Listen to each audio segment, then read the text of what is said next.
আপনি কি জানেন এই পৃথিবীর গভীরে কি আছে, যা দেখে বিজ্ঞানীরা অবাক? পৃথিবীর ভিতরে আছে ভূপৃষ্ঠ, উপরের ম্যান্টেল, নিচের ম্যান্টেল, বাহ্যিক কেন্দ্রক, অভ্যন্তরীণ কেন্দ্রক, অতিরিক্ত ভিতরের উপাদান ও বৈশিষ্ট্য। আজকের ভিডিওতে আমরা জানব পৃথিবীর ভেতরে স্তর ধরে স্তর একটি ভয়ঙ্কর অথচ বিস্ময়কর জগতের কথা এবং আমাদের করণীয় কি। তাহলে চলুন শুরু করি আমাদের যাত্রা এই পৃথিবীর গভীর রহস্যে।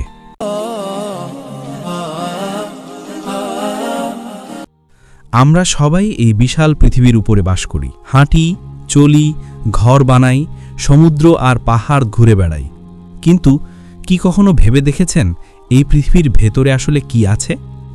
ভূপৃষ্ঠের গঠন হল পৃথিবীর সবচেয়ে বাইরের স্তর। আমরা যেখানে বাস করি সব পর্বত, মহাদেশ, নদী, সমুদ্র এই স্তরের উপরেই অবস্থান করছে। পুরুত্ব ভিন্ন ভিন্ন, মহাদেশে 30 থেকে 70 কিলোমিটার এবং সমুদ্রে 5 থেকে 10 কিলোমিটার। কোরআনের আলোকে আল্লাহ বলেন, তিনি আকাশ ও পৃথিবীকে সত্য সহকারে সৃষ্টি করেছেন। তিনি রাতকে দিনের উপর ঢেকে দেন এবং দিনকে রাতের উপর ঢেকে দেন, আর সূর্য ও চন্দ্রকে কাজের জন্য নিয়োজিত করেছেন। সূরা আ-জুমারের 5 নম্বর আয়াত। পৃথিবীর স্তরগুলো নির্দিষ্ট নিয়মে সাজানো এবং আমাদের বসবাসের জন্য উপযোগী করে সৃষ্টি করা আল্লাহ কুদরতের নিদর্শন। ভূপৃষ্ঠের গঠন। ভূপৃষ্ঠ প্রধানত শিলা দিয়ে তৈরি। এখানে সিলিকা, অ্যালুমিনিয়াম, ম্যাগনেসিয়াম ইত্যাদি উপাদান প্রচুর পরিমাণে পাওয়া যায়। মহাদেশীয় ভূপৃষ্ঠ গ্রানাইট জাতীয় শিলা দ্বারা এবং সমুদ্রীয় ভূপৃষ্ঠ ব্যাসাল্ট জাতীয় শিলা দ্বারা তৈরি। কোরআনের আলোকে আল্লাহ বলেন, আমি পৃথিবীকে বিস্তৃত করেছি এবং তাতে দৃঢ় পর্বতমালা স্থাপন করেছি, আর তাতে সর্বপ্রকার উদ্ভিদকে যুগল আকারে উৎপন্ন করেছি। সূরা কফের 7 নম্বর আয়াত। শিলার দৃঢ় গঠন ও পর্বতের ভূমিকা পৃথিবীর ভূপৃষ্ঠকে স্থিতিশীল করেছে। ভূপৃষ্ঠ ও পর্বতের ভূমিকা। পর্বত ভূপৃষ্ঠকে স্থিতিশীল রাখে। বৈজ্ঞানিকভাবে প্রমাণিত যে পর্বতের শিকড় গভীর পর্যন্ত প্রবেশ করে, যা ভূপৃষ্ঠকে ভারসাম্য বজায় রাখতে সাহায্য করে। কোরআনের আলোকে আল্লাহ বলেন, আমি কি পৃথিবীকে বিছানা স্বরূপ করিনি আর পর্বতমালা করেছি খুঁটির মতো? সূরা আন-আম্বায়ের 6 থেকে 7 নম্বর আয়াত। বিজ্ঞানীরা বলেন, পর্বত পৃথিবীর ক্রাস্টকে স্টেবিলাইজার বা খুঁটির মতো ধরে রাখে। এটি কোরআনের সাথে সামঞ্জস্যপূর্ণ। ভূপৃষ্ঠের বৈজ্ঞানিক দৃষ্টিভঙ্গি। পৃথিবীর ভিতরে মোট 3টি প্রধান স্তর আছে: ভূপৃষ্ঠ, ম্যান্টল এবং কেন্দ্রক। ভূপৃষ্ঠ পৃথিবীর মোট আকারের মাত্র 1%। এটি ভঙ্গুর, তাই ভূমিকম্প হয় ভূপৃষ্ঠেই। বিজ্ঞান ও কোরআনের মিল। আল্লাহ বলেন, তুমি কি দেখো না আল্লাহ কিভাবে 7 আসমানকে স্তরে স্তরে সৃষ্টি করেছেন? সূরা নূহের 15 নম্বর আয়াত। পৃথিবীও স্তরে স্তরে সাজানো, যা আধুনিক বিজ্ঞানের আবিষ্কারের সাথে মিলে যায়। আমাদের দায়িত্ব ও শিক্ষা। ভূপৃষ্ঠ আমাদের বসবাসের জায়গা, তাই এটাকে ধ্বংস বা নষ্ট করা উচিত নয়। দূষণ, বন উজাড়, অতিরিক্ত খনিজ আহরণ ভূপৃষ্ঠকে ক্ষতিগ্রস্ত করছে। ইসলাম আমাদের শিখিয়েছে পৃথিবীকে আমানত হিসেবে রক্ষা করতে। হাদিসের আলোকে রাসূলুল্লাহ সাল্লাল্লাহু আলাইহি ওয়াসাল্লাম বলেছেন, পৃথিবী সবুজ শ্যামল ও সুন্দর আল্লাহ তোমাদের কাছে অর্পণ করেছেন, তিনি দেখবেন তোমরা কিভাবে তা ব্যবহার করো। সহিহ মুসলিমের হাদিস। এবার জানব উপরের ম্যান্টেল কি। ভূপৃষ্ঠের ঠিক নিচে থাকে উপরের ম্যান্টেল, আপার ম্যান্টেল। এটি প্রায় 350 কিমি গভীর পর্যন্ত বিস্তৃত। এখানে শিলা আংশিকভাবে গলিত অবস্থায় থাকে, যাকে আমরা ম্যাগমা বলি। এই ম্যাগমাই পরে ফাটল বা আগ্নেয়গিরির মাধ্যমে বাইরে বের হয়ে আসে লাভা আকারে। কুরআনের আলোকে আল্লাহ তাআলা বলেন, আর আমি পৃথিবীতে দৃঢ় পর্বতমালা স্থাপন করেছি, যাতে তা তাদেরকে নিয়ে টলে না যায়, আর আমি তাতে প্রশস্ত রাস্তা তৈরি করেছি, যাতে তারা সঠিক পথে চলতে পারে। আমি আকাশকে এক সুরক্ষিত ছাদ করেছি। সূরা আম্বিয়া 31 ও 32। এখানে টলে না যাওয়া মানে হল পৃথিবীর ভেতরের অস্থির গলিত পদার্থের ম্যাগমার উপর স্থিতিশীল ভূমির ভারসাম্য রক্ষা করা। আগ্নেয়গিরির লাভা নিয়ে বিজ্ঞান কি বলে? বিজ্ঞান বলে আগ্নেয়গিরির মাধ্যমে যখন ম্যান্টেলের ম্যাগমা ভূপৃষ্ঠ ভেদ করে বের হয় তখন তা লাভা হয়। লাভা ঠান্ডা হয়ে নতুন শিলা তৈরি করে। এতে পৃথিবীর অভ্যন্তর থেকে অনেক খনিজ ও গ্যাস বের হয় যা প্রকৃতিকে নতুনভাবে সাজায়। কুরআনের আলোকে আল্লাহ বলেন, আর আমি পৃথিবীতে দৃঢ় পর্বতমালা স্থাপন করেছি এবং তাতে পথ তৈরি করেছি যাতে তারা সঠিক পথে চলে, এবং আমি আকাশকে সংরক্ষিত করেছি। সূরা আম্বিয়া ৩১ ও ৩২। পৃথিবীর ভেতরের আগ্নেয়গিরি, লাভা, খনিজ সবকিছু আল্লাহর তৈরি নিখুঁত ভারসাম্যের অংশ। আগ্নেয়গিরি আল্লাহর কুদরতের নিদর্শন। আগ্নেয়গিরি মানুষের জন্য ভয়ঙ্কর হলেও এটি পৃথিবীর জন্য উপকারী। নতুন দ্বীপ, উর্বর মাটি, খনিজ সম্পদ সবই আগ্নেয়গিরির ফল। লাভা জমে মাটি উর্বর করে, যেখানে চাষাবাদ ভালো হয়। হাদিসের আলোকে আল্লাহর রাসূল সাল্লাল্লাহু আলাইহি ওয়াসাল্লাম বলেছেন, কিয়ামত আসবে না যতক্ষণ না জাজিরাতুল আরব আবার সবুজ শ্যামল ও নদী নালায় ভরে যাবে। সহিহ মুসলিম হাদিস নাম্বার ১৫৭। বিজ্ঞানীরা বলেন, লাভা থেকে তৈরি মাটি সবচেয়ে উর্বর হয়। কেয়ামতের আগে আরব উপদ্বীপে আগ্নেয়গিরি ও ভূপৃষ্ঠের পরিবর্তনের মাধ্যমে আবারও সবুজ শ্যামল হবে। এটি হাদিস ও বিজ্ঞানের মিল। ম্যান্টেল ও জীবনের সাথে সম্পর্ক। পৃথিবীর ভেতরের তাপ ও শক্তি মূলত আসে ম্যান্টেল থেকে। এই শক্তি ভূমিকম্প, আগ্নেয়গিরি ও মহাদেশীয় ভাসমানতা প্লেট টেকটনিক্স ঘটায়। পৃথিবীতে জীবন টিকে থাকার জন্য প্লেট টেকটনিক্স অপরিহার্য। কুরআনের আলোকে আল্লাহ তাআলা বলেন, আর তার নিদর্শনসমূহের মধ্যে রয়েছে আসমান ও জমিনের সৃষ্টি এবং তোমাদের ভাষা ও রঙের পার্থক্য। সূরা রুম ২২।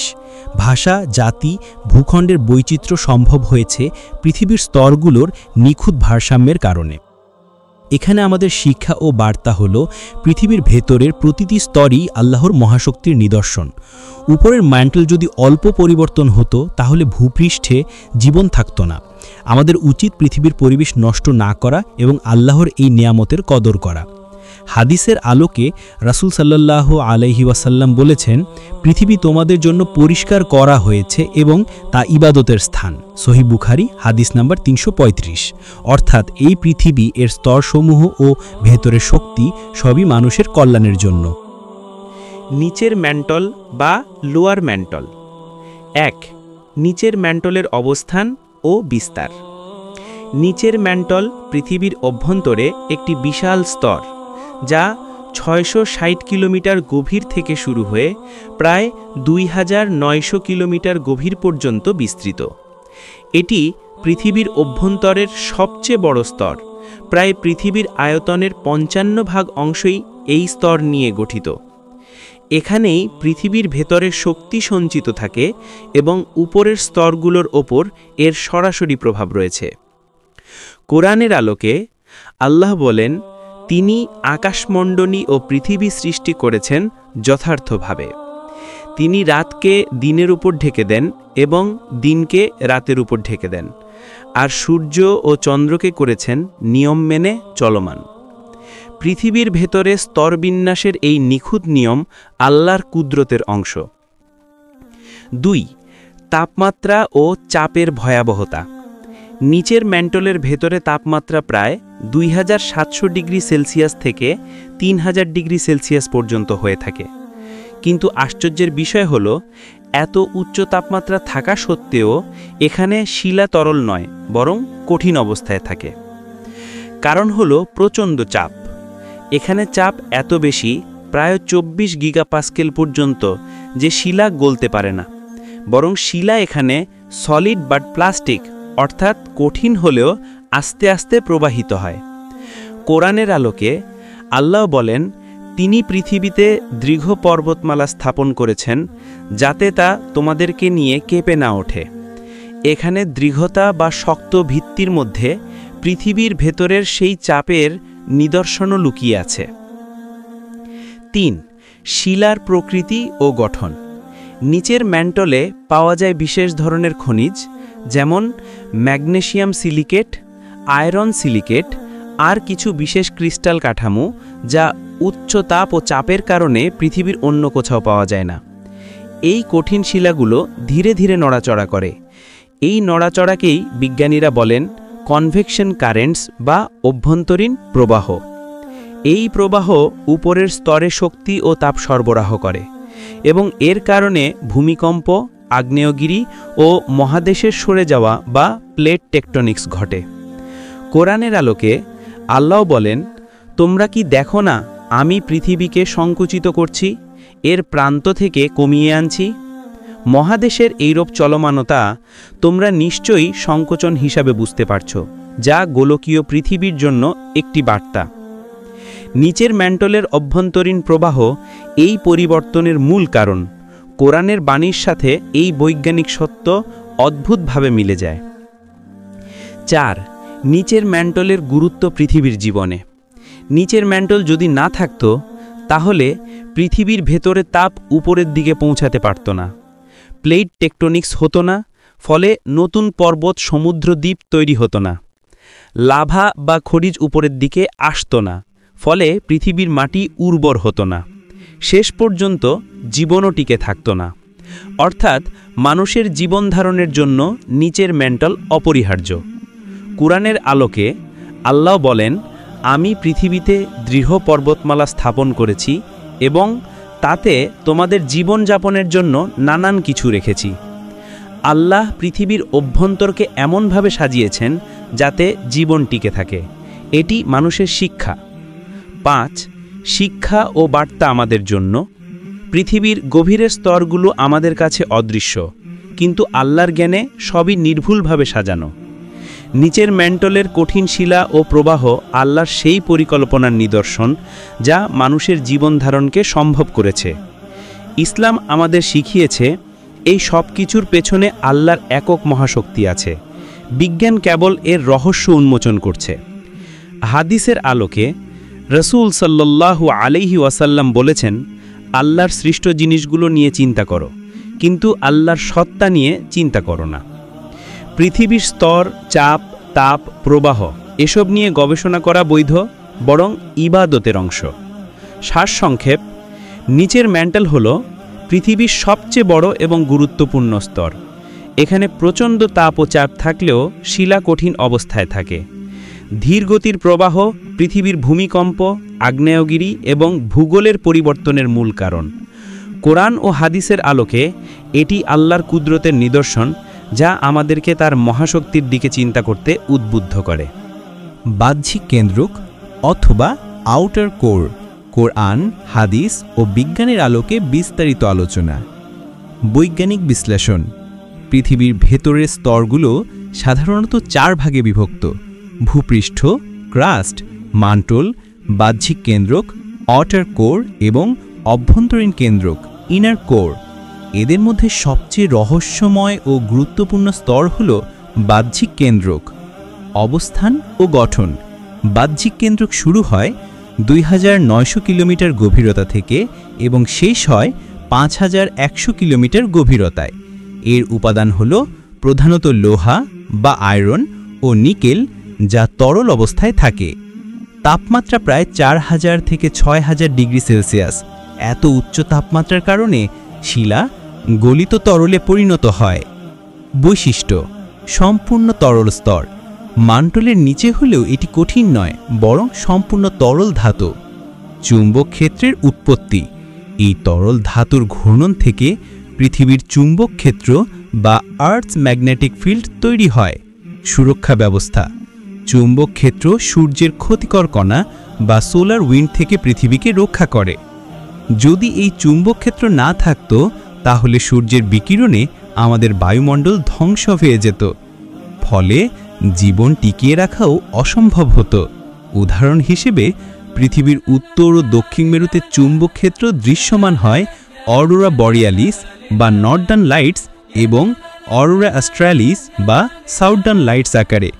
এগুলো আসলে সূর্যের চার্জযুক্ত কণা পৃথিবীর চুম্বক ক্ষেত্রের সাথে সংঘর্ষে সৃষ্টি হওয়া আলো। কোরআনের আলোকে আল্লাহ তাআলা কোরআনে বারবার বলেছেন, পৃথিবীকে তিনি মানুষের উপযোগী করে সাজিয়েছেন। যদিও বাহ্যিক কেন্দ্রক নামটি কোরআনে নেই, তবে এর ইঙ্গিত পাওয়া যায় বিভিন্ন আয়াতে। পৃথিবীর স্থিতিশীলতা। আর তিনি পৃথিবীতে স্থির পর্বতমালা স্থাপন করেছেন, যাতে এটি তোমাদের নিয়ে টলমল না করে। সূরা লুকমান ৩১। বৈজ্ঞানিক ভাষ্য অনুযায়ী পর্বতমালা পৃথিবীর ভারসাম্য রক্ষা করে, আর অভ্যন্তরের কেন্দ্র থেকে সৃষ্ট শক্তি ও চুম্বক ক্ষেত্র পৃথিবীকে স্থিতিশীল রাখে। চুম্বক ক্ষেত্রের সুরক্ষা। আমি আকাশকে এক সুরক্ষিত ছাদ বানিয়েছি। সূরা আল আম্বিয়া আয়াত ২১। এখানে যে সুরক্ষিত ছাদ বলা হয়েছে সেটি কেবল বায়ুমণ্ডলই নয়, বরং পৃথিবীর চুম্বক ক্ষেত্রও অন্তর্ভুক্ত। কারণ এই চুম্বক ক্ষেত্র সূর্যের প্রাণঘাতী বিকিরণ থেকে পৃথিবীকে রক্ষা করে। বিজ্ঞান এখন এই সত্যকে প্রমাণ করেছে, যা ১৩০০ বছর আগে কুরআনে ইঙ্গিত করা হয়েছে। হাদিসের আলোকে রাসূল সাল্লাল্লাহু আলাইহি সাল্লাম বলেছেন, আল্লাহ আসমান ও জমি সৃষ্টি করেছেন এবং যা কিছু এর মধ্যে রয়েছে সব কিছু মানুষের কল্যাণের জন্য নিয়োজিত করেছেন। সহিহ মুসলিম।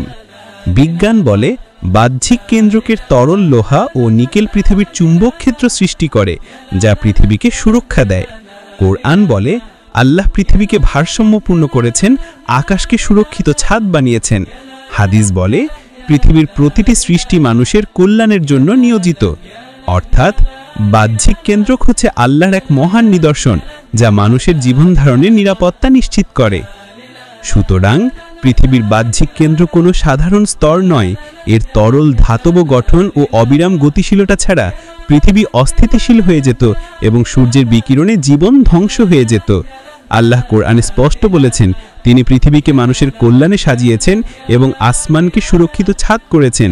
তাহলে বিজ্ঞান ও কোরআন একই সত্য একমত, আল্লাহর পরিকল্পিত সৃষ্টি মানব জীবনের টিকে থাকার মূল রহস্য। অভ্যন্তরীণ কেন্দ্র বা ইনার কোর। ১. বৈজ্ঞানিক ব্যাখ্যা, সায়েন্স। অবস্থান ও আকার। পৃথিবীর সবচেয়ে ভেতরের স্তর, ব্যাসার্ধ প্রায় ১২২০ কিমি। অবস্থা ও উপাদান। দাহ্য চাপে এই অংশ কঠিন ধাতু, প্রধানত লোহা Fe ও নিকেল Ni এর মিশ্রণ। তাপমাত্রা আনুমানিক ৫০০০ থেকে ৬০০০ ডিগ্রি সেলসিয়াস, যা প্রায় সূর্যের পৃষ্ঠের তাপের সমতুল্য হিসাবে বলা হয়। কেন কঠিন? বাহ্যিক কেন্দ্র তরল হলেও অভ্যন্তরীণ কেন্দ্রটি কঠিন থাকে, কারণ অভ্যন্তরীণ চাপ এত বেশি যে ধাতু কঠিন অবস্থায় চাপা পড়ে। অভ্যন্তরীণ কেন্দ্র থেকে নির্গত তাপ ও উপাদানগত পার্থক্য বাহ্যিক কেন্দ্রকে প্রভাবিত করে, ফলে বাহ্যিক কেন্দ্রকে তরলভাবে পালস করাতে সাহায্য করে, যা অবশেষে পৃথিবীর চৌম্বক ক্ষেত্র তৈরিতে সহায়তা করে। সিসমিক তরঙ্গ। ভূকম্পীয় পর্যবেক্ষণ থেকে আমরা এই কঠিন কাঠামো ও তার বৈশিষ্ট্য জানতে পেরেছি। পি তরঙ্গ মধ্য দিয়েই পার হয়, বাকি তরঙ্গের আচরণ থেকে স্তরগুলোর অবস্থান নির্ধারিত। অপরিচিত বৈশিষ্ট্য। গবেষণায় দেখা গেছে অভ্যন্তরীণ কেন্দ্র কখনো কখনো সামান্যভাবে বাইরের অংশের তুলনায় ভিন্ন ঘূর্ণন করছে বলে প্রস্তাব আছে, কখনো কখনো সুপার রোটেশন ধারা ইত্যাদি। কুরআন বহু জায়গায় সৃষ্টিনীতি নিয়ে মানুষের চিন্তা করার আহ্বান জানায় এবং পৃথিবীর স্তরে স্তরে তৈরি হওয়ার কথা ইঙ্গিত করে। এটি মূলত মানুষকে প্রকৃতি পর্যবেক্ষণ করে প্রভুর করুণার প্রতি মনোযোগী করাতে বলে। ধর্মীয় ইঙ্গিত। কিছু হাদিসে পৃথিবীর ভিন্ন স্তর বা ৭ জমিন বা ৭ স্তর সম্পর্কিত উল্লেখ আছে। আলেমদের এক বর্ণনায় এটিকে পৃথিবীর ভেতরের ভৌত বর্ণনার সাথে তুলনা করেছেন। কুরআন ও হাদিস সরাসরি বৈজ্ঞানিক বিবরণ দেয় না, বরং মানবকে চিন্তা ভাবনায় উৎসাহিত করে। যখন বিজ্ঞান সেই স্তরগুলোর প্রকৃতি, যেমন কঠিন কেন্দ্র আবিষ্কার করে, তখন এটা বলা যায় যে ধর্মীয় পাঠ্য মানুষের চিন্তা উদ্দীপনার অনুরূপ নির্দেশ দিচ্ছিল। বিজ্ঞান ও কুরআন ও হাদিস। মিল ও পার্থক্য। কুরআন মানবকে পৃথিবীর সৃষ্টি নিয়ে চিন্তা করতে বলেছে, বিজ্ঞান সেই পর্যবেক্ষণগুলোর বিস্তারিত ব্যাখ্যা দেয়, যেমন স্তর, তাপ, উপাদান। তাই বিরোধ নয়, বরং একে অন্যকে সম্পূরক ধরা যায়। পার্থক্য। ধর্মীয় পাঠ্য তাত্ত্বিক, নৈতিক ও চিন্তার জন্য নির্দেশ দেয়। বিজ্ঞান প্রক্রিয়াগত পরীক্ষণ ও পর্যবেক্ষণের মাধ্যমে যান্ত্রিক বর্ণনা দেয়। আল্লাহ কুরআন ও হাদিসে আমাদেরকে পৃথিবী এবং তার গভীর রহস্য বোঝার জন্য নির্দেশ দিয়েছেন। ১. Magma chamber. বৈজ্ঞানিক ব্যাখ্যা। পৃথিবীর আগ্নেয়গিরির নিচে একটি বিশাল গলিত শিলার ভাণ্ডার থাকে, যাকে ম্যাগমা চেম্বার বলা হয়। এখানে অত্যন্ত উচ্চ তাপমাত্রার শিলা তরল অবস্থায় থাকে। কুরআনিক দৃষ্টিকোণ থেকে আল্লাহ তাআলা বলেন, আর তুমি পৃথিবীর গভীরে লুকানো রত্নসমূহ জানবে না। সূরা তহা 20:70। এটি আমাদেরকে স্মরণ করায় যে পৃথিবীর ভেতরের রহস্য মানব জ্ঞান থেকে অনেক বেশি গভীর। রেডিও অ্যাক্টিভ উপাদান বা রেডিও অ্যাক্টিভ এলিমেন্টস। বৈজ্ঞানিক ব্যাখ্যা: ইউরেনিয়াম, থোরিয়াম ইত্যাদি উপাদান পৃথিবীর ভেতরে থাকে এবং ধীরে ধীরে বিভাজন হয়। এর ফলে তাপ উৎপন্ন হয় যা ম্যান্টলকে গলিত অবস্থায় রাখে। কোরআনিক ব্যাখ্যা: আল্লাহ তাআলা সৃষ্টি করেছেন এমনভাবে যে পৃথিবী নিজেই তাপ ও শক্তি উৎপন্ন করতে পারে। এটি মানুষের জন্য একটি বিস্ময়কর নিদর্শন। 3. খনিজ ও শিলা বা মিনারেলস অ্যান্ড রকস। বৈজ্ঞানিক ব্যাখ্যা: পৃথিবীর ভেতরে বিভিন্ন ধরনের শিলা ও খনিজ পাওয়া যায়, যেমন বেসাল্ট, গ্র্যানাইট, পেরিডোটাইট। এগুলো ম্যান্টল ও ক্রাস্টকে শক্তভাবে ধরে রাখে। কোরআনিক ব্যাখ্যা: সূরা আলেমে বলা হয়েছে, তিনি পাহাড়গুলো স্থির রেখেছেন যেন পৃথিবী নড়াচড়া না করে। এটি প্রমাণ করে যে পৃথিবীর ভেতরের কঠিন শিলা আমাদের জন্য স্থিতিশীলতার নিদর্শন। 4. চাপ বা প্রেশার। বৈজ্ঞানিক ব্যাখ্যা: পৃথিবীর গভীরে নামলেই চাপ অত্যধিক বৃদ্ধি পায়। এই প্রচণ্ড চাপ ভেতরের শিলাকে কঠিন এবং শক্ত রাখে। কোরআনিক ব্যাখ্যা: পৃথিবীর ভেতরের চাপ ও স্থিতিশীলতা আল্লাহর নিখুঁত পরিকল্পনার একটি দৃষ্টান্ত। 5. তাপ উৎস বা হিট সোর্স। বৈজ্ঞানিক ব্যাখ্যা: পৃথিবীর কেন্দ্র থেকে প্রচণ্ড তাপ নির্গত হয়, যা পৃথিবীর অভ্যন্তরীণ শিলাকে গলিত ও সক্রিয় রাখে। কোরআনিক ব্যাখ্যা: আল্লাহ তাআলা বলেন, সব কিছু তিনি নিজের পরিকল্পনায় তৈরি করেছেন। কেন্দ্র থেকে তাপ নির্গত হওয়াও সেই নিখুঁত পরিকল্পনারই এক অংশ। পৃথিবীর ভেতরের রহস্য শুধুমাত্র বিজ্ঞান নয়, বরং ইসলামে এগুলো আমাদের জন্য আল্লাহর সৃষ্টি ও ক্ষমতার নিদর্শন। ম্যাগমা চেম্বার, রেডিও অ্যাক্টিভ উপাদান, শিলা ও খনিজ, চাপ ও তাপ অল মিলিয়ে পৃথিবীর স্থিতিশীলতা ও জীবনের জন্য নিরাপদ পরিবেশ নিশ্চিত করে। সুতরাং আজ আমরা জেনে নিলাম এই পৃথিবীর গভীরে লুকিয়ে থাকা স্তরগুলোর রহস্য। ভূপৃষ্ঠ থেকে শুরু করে ম্যান্টল, তারপর গলিত ধাতব বাহ্যিক কেন্দ্রক এবং শেষ পর্যন্ত কঠিন অভ্যন্তরীণ কেন্দ্রক, যেখানে লুকিয়ে আছে পৃথিবীর প্রাণশক্তি। আমরা তো উপরে হাঁটি, চলি আর বাঁচি, কিন্তু ভেতরের এই ভয়ঙ্কর ও বিস্ময়কর দুনিয়া আমাদের জীবনকে নিরাপদ রাখছে প্রতিদিন। আপনাদের কাছে যদি আজকের এই ভিডিওটি আকর্ষণীয় মনে হয়, তাহলে লাইক, কমেন্ট আর শেয়ার করতে ভুলবেন না। আর অবশ্যই আলোর গভীরতা চ্যানেলটি সাবস্ক্রাইব করুন পরবর্তী ভিডিওতে আরও রহস্য উন্মোচনের জন্য। তাহলে আজ এ পর্যন্তই। আল্লাহ হাফেজ।